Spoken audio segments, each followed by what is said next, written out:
this is a fidget toy for kids with learning disabilities, specifically autism. So in this video, I'm going to talk about why I did it, what kind of things it helps me with, as well as kind of give you a quick showing of the modeling and drawing of the video. So please stay tuned, and if you have any comments, please leave them down below on ways I could help, or you guys could help. Have fun.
So this is a fidget toy for kids with autism. This is one of two that I plan on doing this month for autism. I will be doing 3 other disabilities in the coming weeks, but this week is autism. So this is actually taken from this book called 507 Mechanical Movements. This is a 2-to-1 gear ratio that I turned into a fidget toy because I really enjoyed how this movement went, and I thought maybe this could help other kids. So I had to use a lot of ChatGPT, but it gave me some great pointers, tips, and reasons why this would help a child with autism. So give you a little rundown of it. So first off, this part is not, I wouldn't say stuck, but only goes through these specific kind of lines. So if you look at this one right here, when I move it, it only goes straight up and down, like there, and then all 3 go down only their specific paths. So that's kind of the cool part, and they can't come out because of these little indents here, and it's smaller, so it never pulls out, and so you can't really get it out. So that helps a ton. So let me give you a rundown of the pros and why this helps kids with autism. So first off, it is very symmetrical and a consistent movement.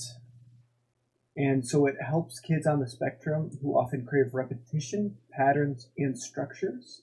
It also delivers the control without chaos because it only can move certain ways. So this helps regulate nervous systems through pattern sensory input. Also allows for multi-directional engagement. So it means a kid can push it any side, any way, and it will always work, as well as work with both left and right-handed children. So there's no specific way to do this, and it kind of can go for anyone. So this supports kids with motor planning or spatial orientation challenges. The cause and effect feedback loop can also help. So with this is, once you move it one way, you get an immediate physical feedback, which is reinforcing understanding of the cause and effect relationship. So it builds cognitive awareness, plus strengthens response loops. This is also very visually, it's visually stimming, so it's not boring, but there's no flashing lights or noisy pieces. So this is a very quiet fidget toy. You don't have to worry about someone getting scared or a possible like seizure or anything if, say, like the flashing lights or anything like that. So it's very like soothing, and it doesn't overstimulate kids. So this is ideal for visual stimmers who find movement calming. It also provides a mechanical anchor during transitions or high stress moments. It can also be used as a regulation tool in classrooms, therapy, or public spaces. This helps reduce meltdowns and anxiety with tactical control. So some other benefit is it's only 2 pieces, so there's not a giant complexity of the whole parts itself. It should not break, but you would prefer to give this to a semi-older child who isn't in the phase of putting things in their mouth, because you might be able to swallow this, or if a piece breaks off, so you do have to worry about that. But this is a very strong print, so it shouldn't fall off or break. So this allows for simple, easy movements, as well as quietness, as well as just a simple toy that can relieve stress and anxiety. It's also like you don't have to worry about water or any dust or debris or any kind of nasty stuff in there, because you can just put it under water and wash it. And so there's none of that kind of worry you have to worry about. So I love this. I play with it, and it is enjoyable, to say the least. So the one part about this, actually no, not the one part, but the main thing of this is I would like to be able to share this with people. So I was thinking at the end of April, I would throw the STL and possibility of 3D printing this for people, but I want to make it as best as I can. And so I don't have any close relationship with kids with autism, so I can't make this the best I can. So I'm kind of asking you, viewer, if you are in close relationship with anyone who is on the spectrum, would you mind giving tips, pointers, comments on how to make this better?